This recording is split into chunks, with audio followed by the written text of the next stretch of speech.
Hey guys, how's it going? Michael Troy here. Today we're looking at Dazzler number 3.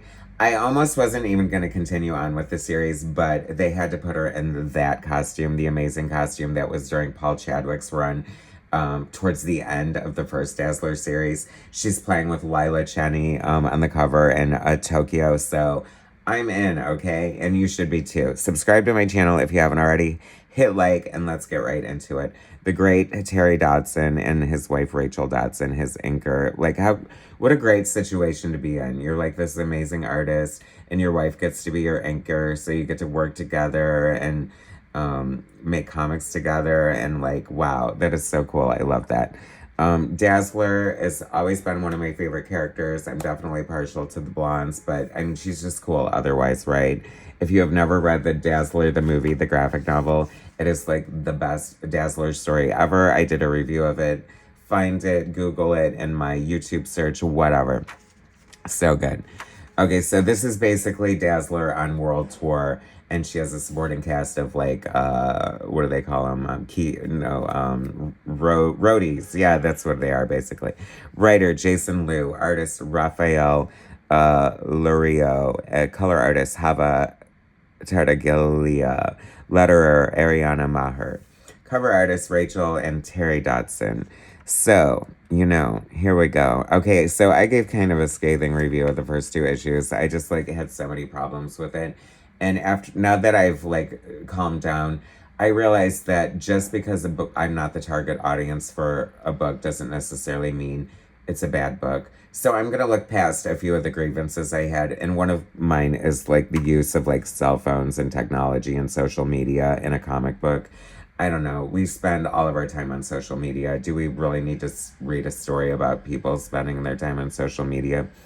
Of course, it can't be escaped in some instances. I mean, it is part of the real world, right? So she's having a terrible time on tour. She keeps getting attacked on stage, putting her human, innocent human audiences at risk and facing a lot of backlash for it. So she's doing her like apology tour here. Another sort of slice of life thing that I was just like not super crazy about. One thing I am super crazy about is Lila. Oh, I forgot to go over the dramatis personae, who the people are. The support host of Allison Blair here. And we have Domino, who's like the head of security, who for some reason they didn't let do anything when she was fighting Scorpio last time. Was it Scorpio or whoever it was on stage? And then people bitched about it. Like, she should have stopped the violence right away. That's her job. Strong guy, love strong guy, multiple man, love him. Shark Girl, and I don't have no idea what that's about. Wind Dancer, don't know that either. And Lila Cheney, of course, the great Lila Cheney, the punk rock mutant, intergalactic superstar boyfriend or girlfriend of Sam Guthrie. And apparently Allison did backup on one of her tours, so that is cool. So she's always here to save her bacon with her teleportation prowess, and they're trying to figure out, like, what the hell are we gonna do? Like, my tour is doomed.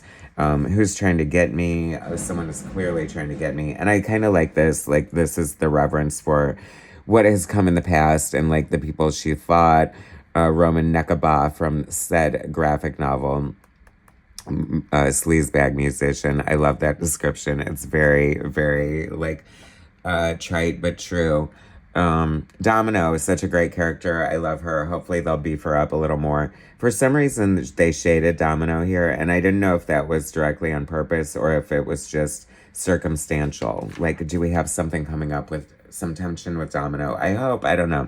So they go to Tokyo. She's like, we're going to have fun in Tokyo. This is the next step of your tour, but let's have a little fun before you have to perform.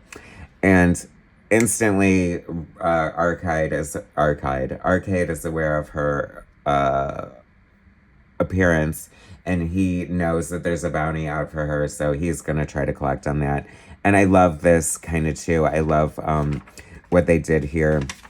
It's the Murder World Travel Edition with the Locke bots taking it to the street. Miss Locke, who is like Darkseid's hench person, who was it ever revealed that she was a robot? Maybe it was, I don't know, but now we have a bunch of them, the Lockbots, and I love that sort of extension of the archive.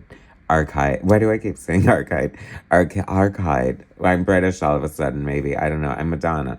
Anyway, I do love that extension of the arcade mythos, if you will.